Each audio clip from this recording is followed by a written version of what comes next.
Hablamos de economía hoy en nuestro programa. Ya nos acompaña precisamente el economista José Simonella. José, junto a Roberto Cornet, te saludamos. Bienvenido. Gracias por acompañarnos en el programa. No, muchas gracias a usted, Ariel, por la invitación. José, bueno, la primera consulta tiene que ver con la preocupación por los índices de inflación que no aflojan, el 3,6% que se conoció de febrero. Y a tu juicio, ¿por qué el gobierno no logra dominar la inflación? ¿Y qué puede pasar en los próximos meses, teniendo en cuenta que su expectativa, la del ministro Guzmán por lo menos, era de cerrar con un 29 anual, pero bueno, esto hoy pareciera ser muy difícil de conseguir? Si bien el gobierno, allá por octubre, finales de octubre, principio de noviembre, hizo un giro más hacia la ortodoxia, recordemos, Ariel, que la emisión que viene realizando el gobierno durante todo el 2020 ha sido realmente muy significativa. Como compañíamos frente a la necesidad de cubrir un gasto público que no guarda relación con los ingresos, un Estado que gasta más de lo que le ingresa y que financia ese gasto con emisión. De nuevo, por suerte, a partir de finales de octubre, el gobierno, cuando ya por donde el dólar se disparaba hasta valores cercanos a los 200 pesos, hizo un giro a la ortodoxia y empezó a regular la cantidad de dinero y comenzó a buscar los pesos que le hacían falta para cubrir el gasto público en el mercado financiero local, en el mercado de capitales local, emitiendo deuda, y eso ha permitido regular un poco la cantidad de dinero, sumado a la estrategia del Banco Central de no solamente sacar dinero con las LELIQ, sino también con la venta de bonos, que le permite, a la vez que tranquilizar el tipo de cambio, por otro lado, sacar dinero de la economía. Así que esta es la consecuencia número uno de la inflación. Luego, como ya se ha dicho en distintas oportunidades, como la inflación es un problema multicausal, digamos, tiene más de una causa, pero la emisión de dinero es sin duda la más importante.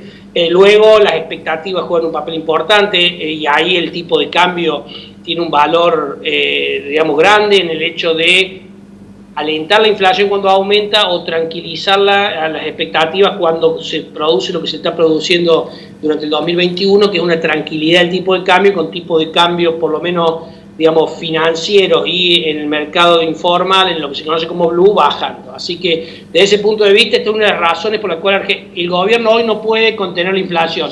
La razón por la cual los argentinos no podemos dominar la inflación hace décadas es porque el Estado argentino gasta más de lo que recauda. A veces lo financia con endeudamiento, a veces lo financia con emisión, pero tarde o temprano eso genera presiones inflacionarias. Claro, sí, es un contexto que viene repitiéndose. Vos mencionabas recién también la tranquilidad cambiaria, porque claro, los precios se van acompañando la evolución del dólar, y muchos de ellos, el dólar blue, hoy está más tranquilo. Pero también es cierto que en los próximos meses va a venir renegociación de paritarias, la actualización de las tarifas. En ese sentido, entonces, ¿qué panorama podemos encontrar si no se puede en estos primeros meses estar controlando por lo menos los índices de inflación? La inflación casi con seguridad va a ser mayor a la que el gobierno previó en el presupuesto del 29%, va a estar en torno del 45 al 50%, que es lo que prevíen la mayoría de los analistas económicos, y que lo releve el propio Banco Central en el relevamiento de expectativa de mercado que produce todos los meses. Lo que vos planteas de retazo de tarifas lo podemos ver ahora en el tema de este índice de inflación, por ejemplo, para este mes. Si bien es 3,6, la inflación núcleo, es decir, aquella inflación que no está alcanzada por precios regulados o por precios estacionales, ha sido del 4,1, claro, o sea, una inflación bastante superior a la publicada. Recordemos que en este 3,6 tiene un peso importante las tarifas reguladas y todo lo regulado, y eso que solamente aumentó 2,2.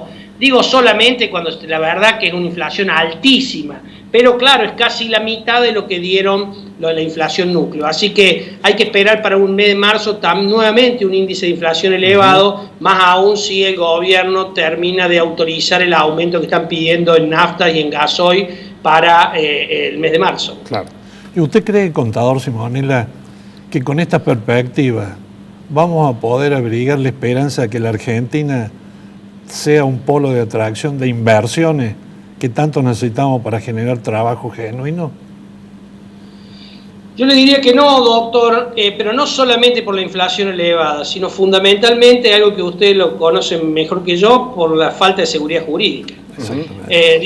Yo siempre digo, en Argentina lo único seguro es la inseguridad jurídica, ¿no? Claro. Entonces,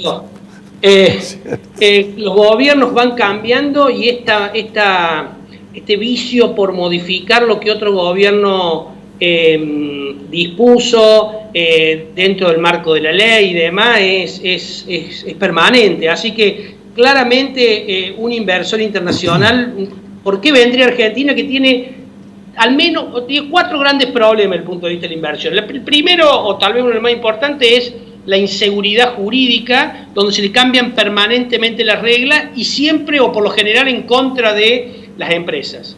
El segundo es el problema que hay de presión tributaria. Enfrentamos una de las presiones tributarias más altas del mundo y si uno lo analiza en relación a presión tributaria efectiva, es decir, lo que recibe a cambio del Estado por esos impuestos que paga es mayor, porque obviamente pagamos los impuestos más altos, pero necesita seguridad privada, educación privada, salud privada, etcétera, etcétera. Por otro lado, las leyes laborales completamente perimidas, fuera de la realidad, y con esto no estoy abogando a leyes laborales que precaricen el trabajo, sino que todo lo contrario, leyes laborales que ayornen el trabajo a la realidad, porque la verdad que estas leyes laborales, y de nuevo, doctor, usted lo debe conocer mejor que yo, protegen únicamente al que tiene trabajo. Porque al que no lo tiene, no lo va a conseguir con estas leyes laborales, seguramente, y menos un trabajo de calidad y formal. Así es. Y finalmente, la presión, hablamos entonces, inseguridad jurídica, presión tributaria, leyes laborales perimidas,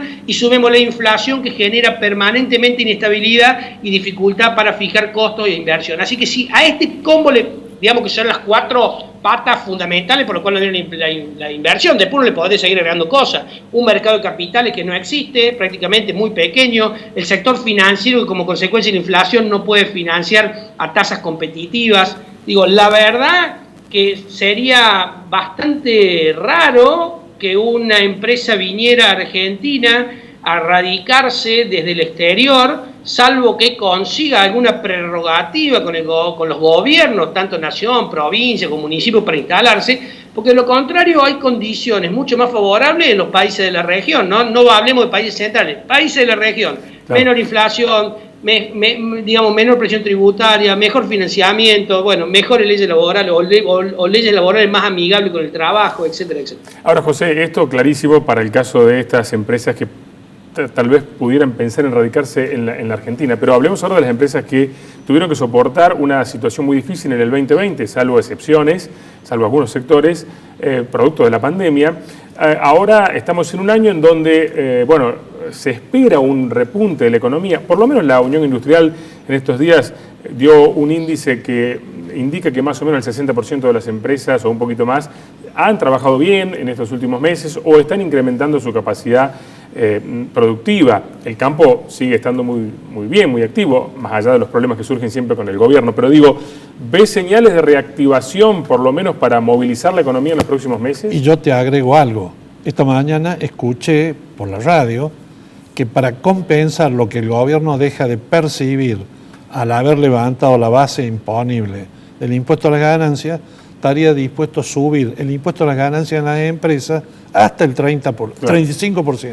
En este contexto, ¿ves un poquito de reactivación o no? Bueno, a ver, lo primero que se va a dar es recuperación, que no es lo mismo que reactivación. Claro. O sea, nos recuperamos de una caída muy fuerte, es casi una cuestión estadística, digamos, la que vamos a tener. Después de haber caído tanto y comparar los meses de este año con meses tan malos del año anterior, cuando uno haga el año versus el año, le va a dar una recuperación, una mejora. Eso no quiere decir una reactivación. Claro. ¿Por qué? Porque el tema es, mientras haya capacidad instalada, que son los indicadores que te referías recién a Ariel, donde la capacidad instalada ha mejorado, incluso la comparada con el año anterior es mejor que este año que la del año anterior, eso habla de una recuperación. Claro. Pero una recuperación que está limitada por lo que veníamos hablando recién, por los problemas laborales, la presión tributaria, etcétera, pero además le sumemos por la falta de insumos. Veamos lo que le está pasando, por ejemplo, a la industria de la maquinaria agrícola, que ha tenido importantes ventas como consecuencia de que la cosecha va a ser buena, con muy buen precio, comparado con la de los últimos años. Así que tuvo ventas importantes, ventas que no está pudiendo honrar porque no hay insumos para satisfacer a la demanda de maquinaria agrícola. O lo que está pasando con los neumáticos. Hoy un neumático ha aumentado más del 200% en dólares porque no hay, y para los camiones están teniendo problemas de conseguir neumáticos. O sea, que a las 4 o 5 limitaciones que hablamos en un comienzo, en general, además, digamos, quienes están en el sector industrial y que necesitan insumos importados, tienen la limitación de lo importado como consecuencia de que el país no logra recuperar o el Banco Central no logra recuperar las reservas. Si bien es cierto, y lo dijimos al principio, que está haciendo un buen manejo el Banco Central del tipo de cambio, que lo ha logrado tranquilizar, que en este año desde diciembre para esta parte logra comprar todos los años, que este marzo ha hecho una compra récord de dólares, lo cual debería ser una buena noticia.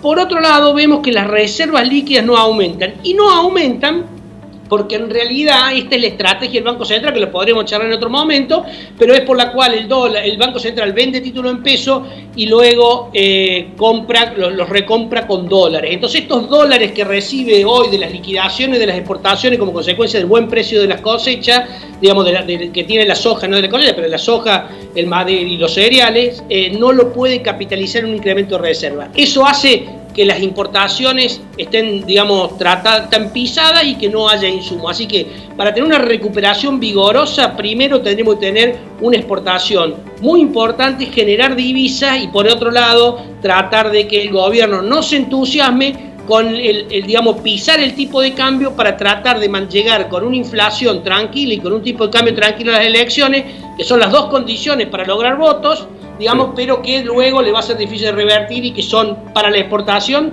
un problema. José, como siempre, clarísimo, y agradecido junto a Roberto que nos puedas acompañar en este espacio. Un abrazo grande desde aquí y gracias como siempre por sumarte. No, para mí es un gusto compartir con ustedes, un abrazo grande y buen fin de semana para todos. Muchas gracias, muchas gracias. Bueno, Roberto, nosotros llegamos al final, siempre cortitos de tiempo, así que nos vamos a reencontrar la próxima semana, esperándolos a ustedes en este espacio, por supuesto, en el que somos todos periodistas. Hasta la próxima.